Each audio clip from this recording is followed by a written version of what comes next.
எதுவுமே கிடைக்கிறது இல்லைங்க, ஒன்றுமே கிடையாது. நம்ம ஆட்சியில் எல்லாம் கிடைக்கும், அரிசியிலிருந்து சிலிண்டர்ல எல்லாமே ஈஸியாக. இப்போ குப்பை கூட எடுக்க மாட்டேங்கிறாங்க, அது புழு ஊறிட்டு கிடக்குது. குப்பை எடுக்க மாட்டேங்கிறாங்க, ரேஷனில் அரிசி வாங்க முடியல, கரண்ட் பிரச்சனை வேறு. ரொம்ப இப்போ குழந்தைங்கள வெளியிலூட கஷ்டமாக இருக்குது, எந்த ஸ்கூலுக்கு கூடவே பயமாக இருக்குது. இந்த மாதிரியே ஒரு ஆட்சி நடக்கும், அக்கருமாச்சி. போலீஸ் ஸ்டேஷனில் கேஸ் எடுக்கிறதே இல்லை. குழந்தைங்க பிரச்சனைக்குன்னு போயிட்டா குமராபாளையத்துல எல்லாம் எடுக்கவே இல்லை.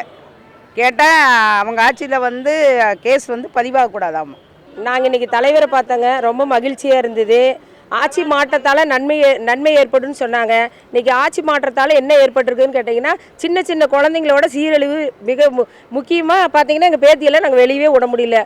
அந்த அளவுக்கு சீர்வழிவு கேடு ரொம்ப மாறி போச்சு. 3 வயசு 14 வயசு எங்கள் வீட்டுக்கு பக்கத்துலேயே நடந்திருக்குது. ஆனால் கேஸ் எடுக்கல, ஸ்ட்ரைக் ஆகி நாமக்கல் மாவட்டம் குமராபாளையம் பாருங்கள் பெரிய இஷ்யூ ஆச்சு. ஆனால் அந்த இஷ்யூவில் கலந்துக்கிட்டவங்க மேலையெல்லாம் கேஸ் போட்டாங்க. ஆனால் திரும்பவும் எங்கள் ஸ்டாலின் ஆட்சிக்கு வருவார்னு எங்களுக்கு நம்பிக்கை இருக்குது. பெண்கள் ஏமாத்திட்டேன்னு சொல்கிறாங்க, கண்டிப்பாக இல்லை, கட்டாயம் பெண்கள் அரணா நின்று அவரை திரும்பவும் ஜெயிக்க வைப்பேன்னு நான் சொல்கிறேங்க.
எதுவுமே கிடைக்கிறது இல்லைங்க, ஒன்றுமே கிடையாது.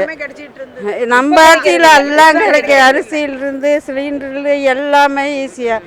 இப்போ குப்பை கூட எடுக்க மாட்டேங்கிறாங்க, அது புழு ஊறிட்டு கிடக்குது. குப்பை எடுக்க மாட்டேங்கிறாங்க, ரேஷனில் அரிசி வாங்க முடியல, கரண்ட் பிரச்சனை வேறு. ரொம்ப இப்போ குழந்தைங்கள வெளியிலூட கஷ்டமாக இருக்குது, எந்த ஸ்கூலுக்கு கூடவே பயமாக இருக்குது. இந்த மாதிரியே ஒரு ஆட்சி நடக்கும், அக்கருமாச்சி. போலீஸ் ஸ்டேஷனில் கேஸ் எடுக்கிறதே இல்லை. குழந்தைங்க பிரச்சனைக்குன்னு போயிட்டா குமராபாளையத்துல எல்லாம் எடுக்கவே இல்லை. கேட்டால் அவங்க ஆட்சியில் கேஸ் பதிவாகக்கூடாதாம். நாங்கள் இன்றைக்கி தலைவரை பார்த்தோங்க, ரொம்ப மகிழ்ச்சியாக இருந்தது. ஆட்சி மாற்றத்தால் நன்மை ஏற்படுன்னு சொன்னாங்க. இன்றைக்கி ஆட்சி மாற்றத்தால் என்ன ஏற்பட்டிருக்குன்னு கேட்டிங்கன்னா, சின்ன சின்ன குழந்தைங்களோட சீரழிவு மிக முக்கியமாக பார்த்தீங்கன்னா, எங்கள் பேத்தியெல்லாம் நாங்கள் வெளியவே விட முடியல.